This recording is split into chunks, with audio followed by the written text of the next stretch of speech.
Сәлем достар! Бүгін ұлттық қор балаларға жобасы аясында eGov Mobile мобильді қосымшасында деректерді көрсету тақырыбы негізінде жиі қойылатын сұрақтарға жауап беремін. Номер 1 сұрақ.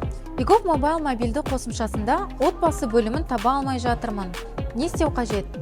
eGov Mobile'дағы отбасы бөлімі азаматтарға ыңғайлы болу үшін алынып тасталды және қазір барлық деректерді eGov Mobile'дағы цифрлық құжаттар бөлімінен көруге болады.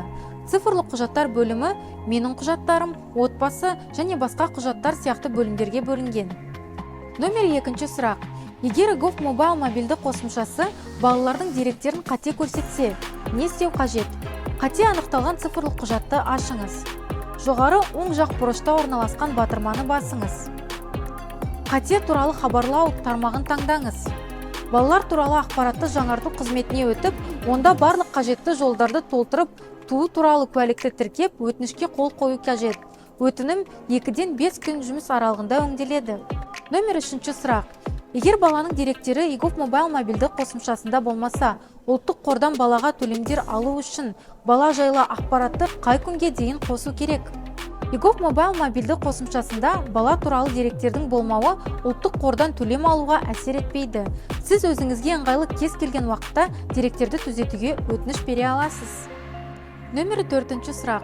eGov.kz порталында жеке кабинетте балалардың деректері жоғалып кетсе, не істеу қажет? Балалар туралы деректерді eGov Mobile мобильді қосымшасының цифрлық құжаттар бөлімінде тексеру қажет. Бұл бір көзден ақпарат беру мақсатында пайдаланушылардың ыңғайлылығы үшін жасалған. Номер 5 сұрақ. Егер eGov Mobile мобильді қосымшасында балалар туралы мәліметтер көрсетілмесе, не істеу қажет? Цифрлық құжаттарда отбасы бөлімінде баланы қосу батырмасын басыңыз.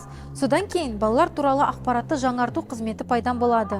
Онда барлық қажетті құжаттарды толтырып, туу туралы куәлікті тіркеп, өтінішке қол қою керек. Өтінім 2-ден 5 күн жұмыс аралығында өңделеді.